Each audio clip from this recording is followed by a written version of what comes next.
Es un poco difícil hacer el análisis de los mosquitos que aplastan o que matan los oyentes a través de las fotos que mandan. Ahí les preguntábamos a Adriana del Fraro y Álvaro Fajardo, pero bueno, no lo vamos a hacer científicamente. No es muy serio. No es muy serio, pero bueno, Adriana lo había identificado como un mosquito muy negro, más allá de las patas o lo blanco, eso que se habla cuando uno lo mata, macroscópicamente decía un mosquito muy negro.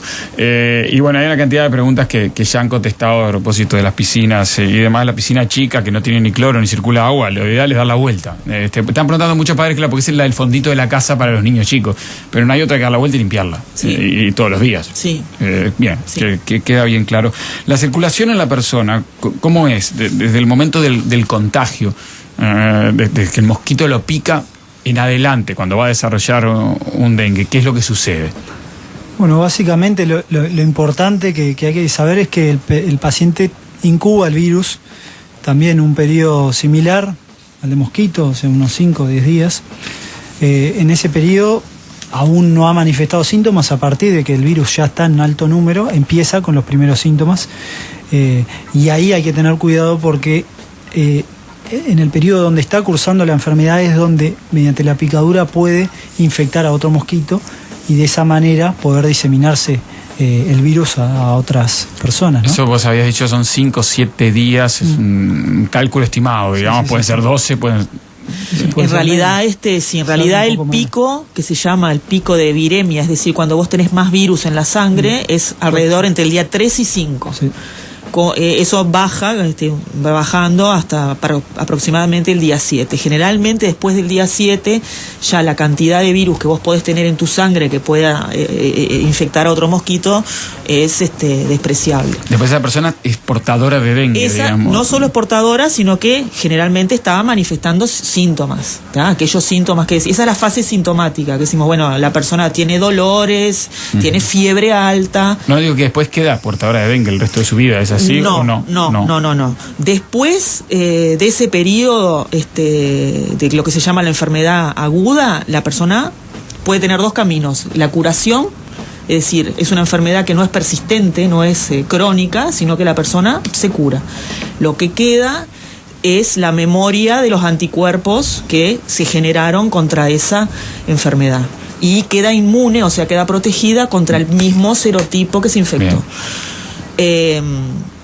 El otro curso, obviamente, que puede tener la enfermedad es agravarse. En general lo que se dice es que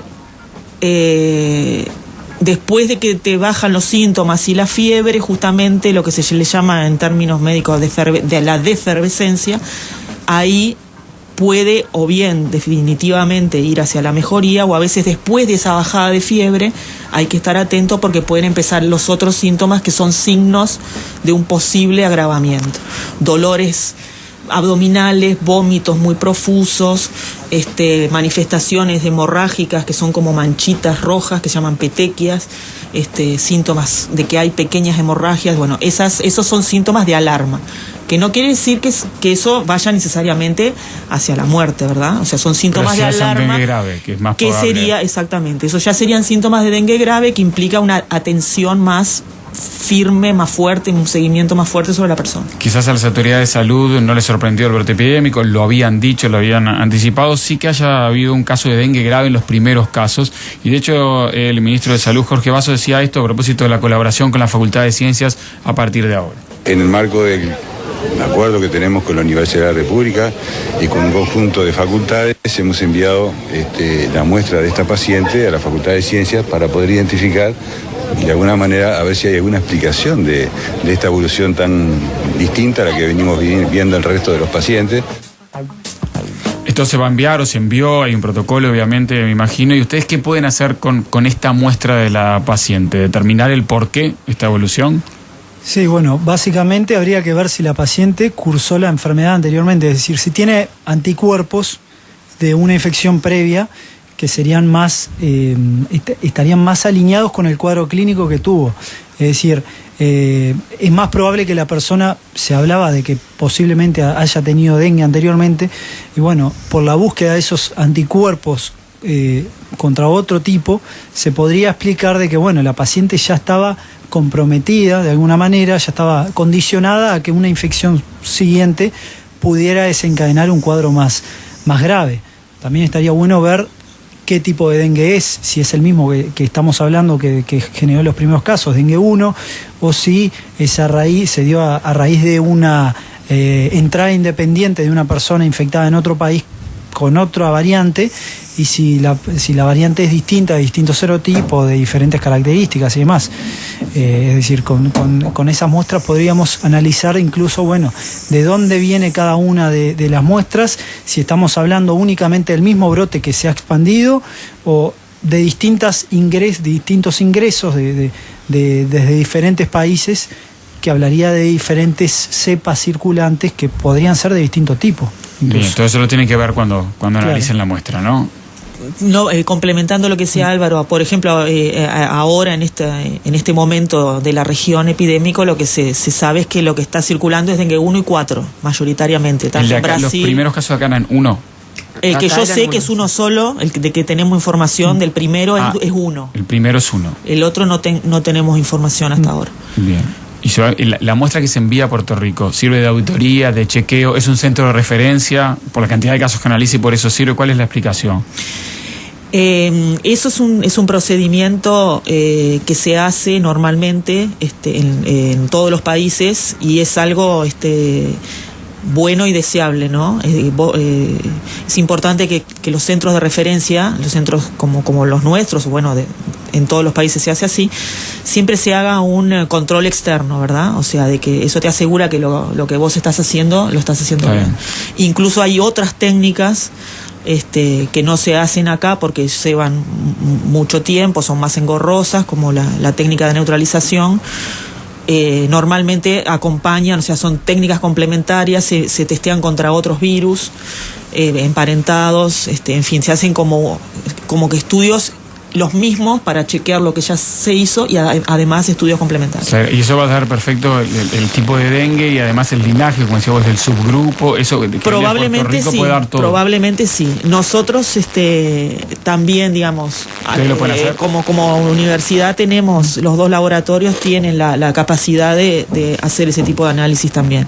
Pero como que son dos cosas independientes, una cosa no sustituye a la otra, ¿verdad? ¿Han puesto un equipo especial? Digo, porque Vaso decía, teníamos un acuerdo, pero claro, ahora se desata la situación en Uruguay. ¿Han puesto un equipo especial? ¿Han llamado estudiantes a colaborar? ¿Cómo han hecho en estos días, en estas horas? Todavía no. Básicamente hay ciertos estudios que son específicos, que en la medida que la muestra haya sido tomada en el momento adecuado, en esos primeros 4 días donde el virus está circulando, se puede ir a buscar el genoma del virus, se puede amplificar ese genoma y enviar a secuenciar. Con la secuencia de genoma ya podemos tener a ciencia cierta, bueno, qué linaje es, qué características genéticas, dónde posiblemente pueda llegar a tener mutaciones que puedan conferirle algún tipo de capacidad especial. ¿Es importante la trazabilidad, saber desde dónde viene? Y es importante para saber también cuáles son las vías de diseminación y demás, pero sobre todo es difícil hacer una correlación con lo que está sucediendo, por ejemplo, en Paraguay, que se habla de un brote bastante severo, sobre todo de dengue 1. En Argentina se está hablando que en Misiones hay tanto número de casos que posiblemente pueda ser la mayor epidemia registrada en Argentina. Entonces, no podemos hacer una comparación con lo que sucede aquí, porque la población uruguaya nunca fue expuesta al virus. Entonces, en general vamos a esperar casos más leves. No tenemos personas que estén condicionadas en el sistema inmune, que tengan anticuerpos contra otros serotipos que puedan dar lugar a aumentar la probabilidad de cuadros graves. Por lo tanto, habrá que esperar a ver cómo se da el cuadro, la epidemia local, para saber cuáles son las características de qué forma responde la población uruguaya, ¿no? Cuando uno entra a la página del gobierno brasileño, tiene 2 datos importantes. Uno, que tiene una paleta para matar mosquitos. Eso proporciona el gobierno brasileño. Y además una noticia que ha dado en el día de ayer. Esto es para matar mosquitos, uno lo persigue mata el mosquito, y ahí le avisa que solo con matarlo el mosquito no alcanza, sino que bueno, hay que tomar todas las medidas que ya sabemos. Pero además ayer informaban esto que decía Dilma Rousseff a propósito de una vacuna contra el dengue, que Brasil lo presentó como una victoria del Brasil que abre perspectivas.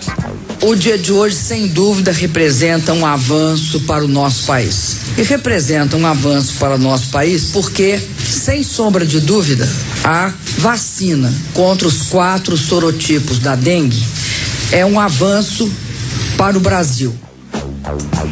Es un avance para el Brasil. ¿Qué tipo de avance es? Ustedes desde la academia, desde la ciencia, esta vacuna, ¿cuánto tiempo se ha estudiado y en qué etapa está bien científicamente? Porque una cosa es cuando vienen los titulares, está la vacuna, y otra la etapa en que está la vacuna, ¿no? Como comentábamos recién, es una vacuna que se está elaborando desde hace unos cuantos años y que ha ido pasando por todas las fases de prueba hasta ahora, que entiendo que es como una fase 3 plus o una fase 3 avanzada. Y ya algunos países como Brasil, Perú, no sé si México también, la han licenciado. O sea, ¿Qué es la fase 3 plus que viene a ser? O sea, cuando vos haces una vacuna, como que vas haciendo pruebas cada vez acercándote al hospedador real, que es en este caso el humano, ¿no? Entonces, bueno, primero se prueba a nivel de laboratorio, de no sé, de un cultivo de células, vamos a decir, después se prueban animales de experimentación, y después se empieza a hacer pequeñas pruebas piloto en voluntarios, y bueno, y después se empiezan a hacer pruebas en poblaciones, digamos, ¿no? Entonces, en este caso ya estaría en esa etapa. Fase de voluntarios. Sí, pero a nivel más poblacional, o sea, masivo. No 10 tipos no, claro, que después le sacás la estadística y tal, no, un nivel como más. Y bueno, tiene algunas características muy interesantes, y bueno, estas cosas generalmente son bastante discutidas y los gobiernos toman decisiones de la pertinencia o no, y dependiendo también en qué etapa de la epidemia estén. O sea, bueno, la entidad de la circulación de dengue en Brasil es enorme, y la importancia de tener además otros virus que complican la situación. Entonces, bueno, eso nosotros desde nuestro lugar, bueno, podemos dar opiniones, pero como que entran muchas cosas en juego, ¿no? ¿Por qué cuesta tanto llegar a una vacuna de dengue? Bueno, básicamente porque tiene que ser protectiva contra los 4 tipos. Estamos hablando de que si el sistema inmune, frente a una infección con un tipo particular, esos anticuerpos pueden ayudar a los otros 3 serotipos a infectar mayor número de células, evidentemente si una vacuna no está desarrollada para ser protectiva contra los 4 tipos, se puede generar una respuesta en el paciente que frente a una infección subsiguiente pueda desencadenar un cuadro más complejo. Entonces, ha costado mucho por eso, debe proteger de igual manera contra los 4 serotipos. No se puede ir uno por uno, digamos. Claro, y aparte puede interaccionar, digamos. Claro. Perjudicarte una parte de la vacuna. Sí, y aparte de esta vacuna particular, se está hablando de que el rango para aplicarla va de 9 a 45 años, personas de 9 a 45 años. Eso deja expuesto al